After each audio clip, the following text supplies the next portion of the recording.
Welcome to Balete Falls. Kung saan bibisitahin namin pinagmamalaki ng Cavite. So yan guys, tara pasukin na natin.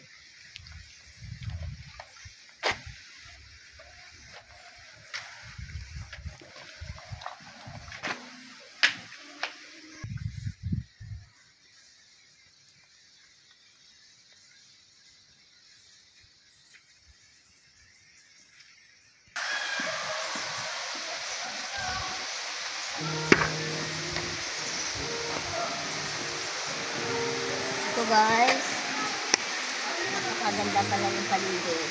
Puro mapunuan.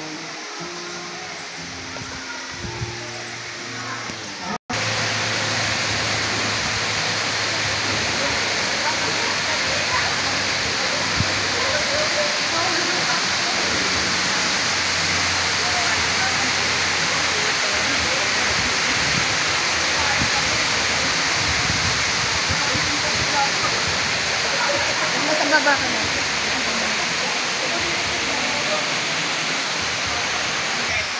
Yan guys, panibagong adventure kung saan pinasok ko yung pinagmamalaki ng Balete Falls na magtatagpuan lang din dito sa may Cavite. Yan kanina, tinanong ko si Madam, yung katiwala ko dito, bakit siya tinawag na Balete Falls? Sabi niya, meron daw malaking puno dito na Balete. Kung titignan nyo guys, sabi ni Madam, yung tubig daw is galing mismo dun sa bundok, nagmo-moist pa baba.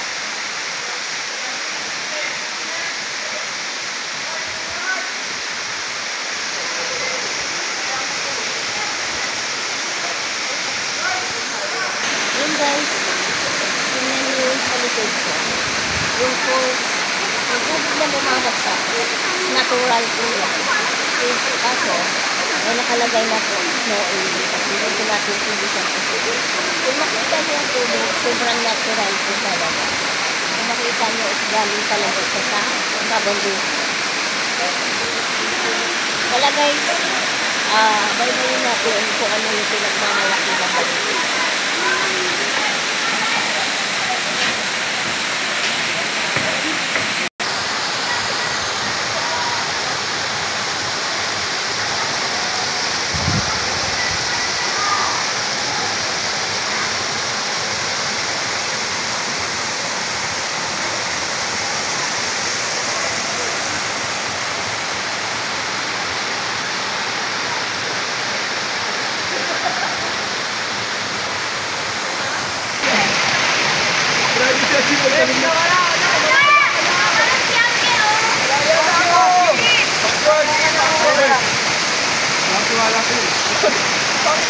Tingnan nyo, sobrang natural.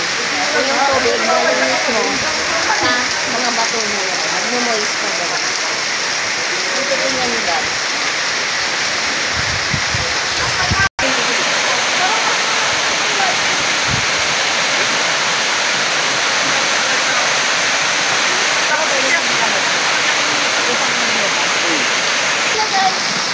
Sobrang nakaka-amaze. Sobra yung kalikasan kung saan yung mga tubig is galing mismo doon sa kabundukan. So, guys, sobrang healthy. Sabi ko, makikita mo naman ninyo. Yung binusok ko ng tubig is galing po sa taas. So, sobrang lamig lang po sa lugar nito. Dito, tumatayo po yung malahibo ko. Naramdaman ko, pero okay lang yan kasi ito is part ko ng aking video or adventure dito po sa lugar na to. Talaga, baybayin natin yung ganda ng kalikasan.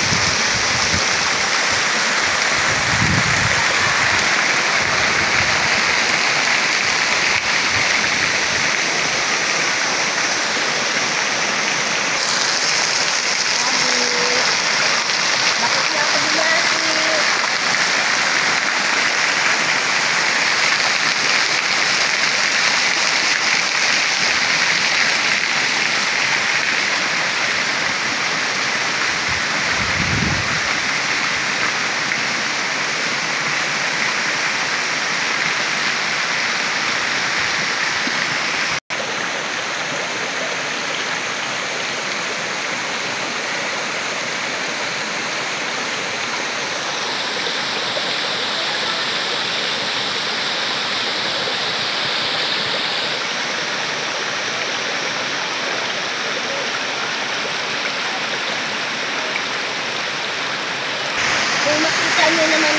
doon sa taas, nandiyon yung bagsak ng tubig, yung falls. Pagdating pala sa likod, medyo crazy. Kung titignan nyo po, puro sa kapunuan, medyo masukal na siya. Pero yung banda sa taas, yun po nakikita yung ganda kung saan sobrang fresh water yung lumalabas kung saan galing mismo sa kalikasan ng kumbaga, sa bundok mismo or sa bato mismo lumalabas yung tubig. Pero pagdating dito, medyo ito na yung ila kasi maraming mga cottage na hindi na sa nagagamit. So, patunay lang po guys, itong area na to is matagal na talaga kasi kung titignan nyo yung ibang cottage ito ng luma na bumabagsak na. Yun guys, titignan nyo po. Sobrang, kumbaga, feeling ko, medyo creepy din siya pagdating sa baba.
Nakakuha po ako ng interview.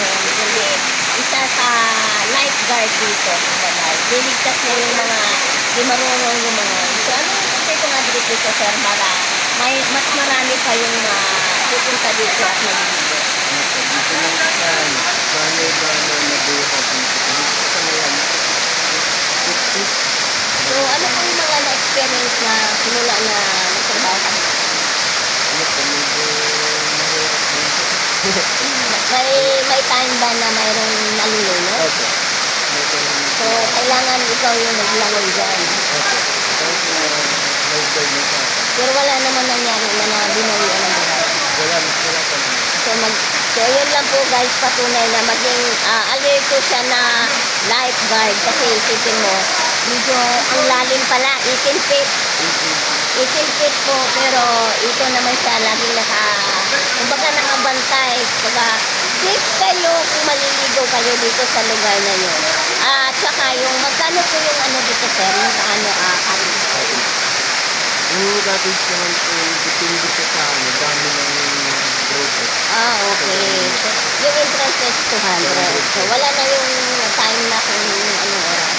Ano po, yung swimming po, 7 a.m. to 4 p.m. Ayun guys, nakuha nyo yung information kung kumbaga, kung gusto nyo bumisita, pinagmamahal ko sa lugar nila. Napakaganda, isipin mo yung tubig. Kumbaga yung tubig, galing talaga sa kalikasan, galing sa mga bato, lumalabas yung tubig. Sobrang ganda guys.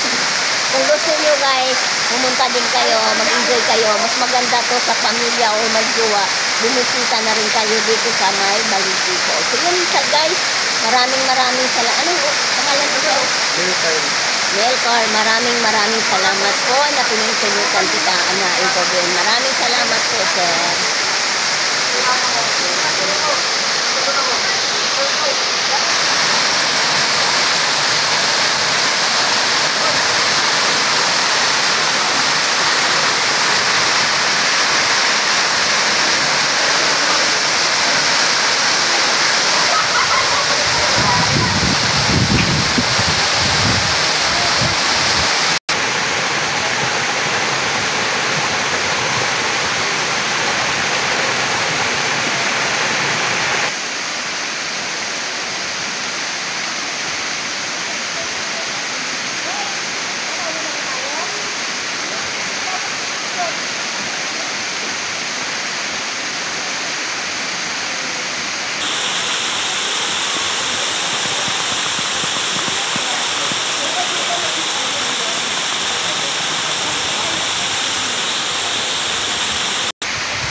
Yan guys, kung saan nandoon yung falls sa baba.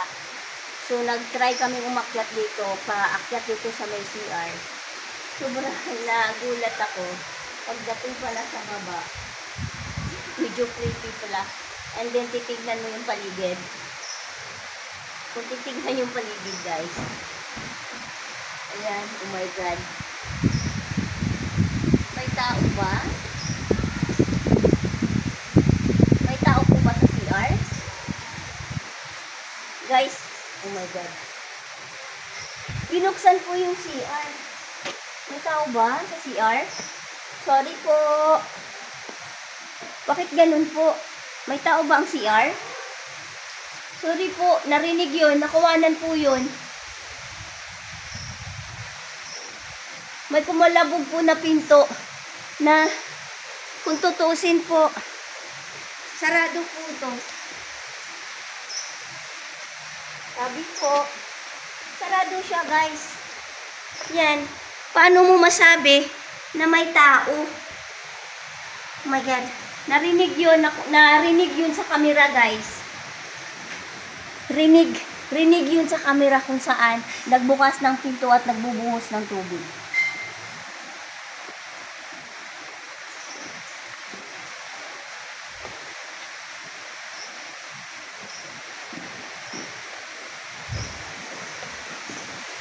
Sabi mo.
Guys, kanina kung saan nag-CR ako, sobrang nagulat ako. Kasi gawa nga ng akala ko yung gumagawa dito. Tinanong ko yung gumagawa kung sila yung kumakalampak doon. Yung pala hindi guys. So yun.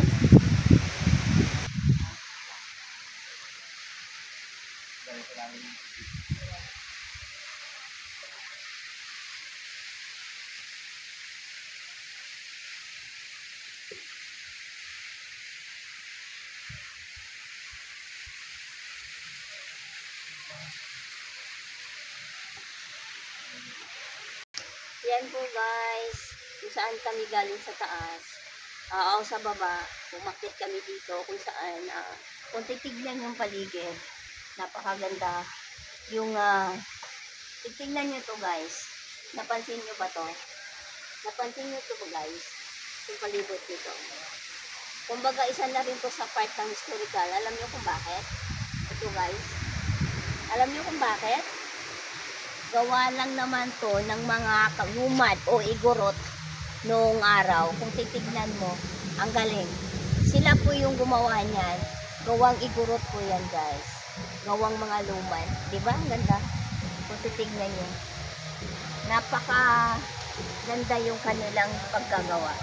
Patunay lang yan guys. Yung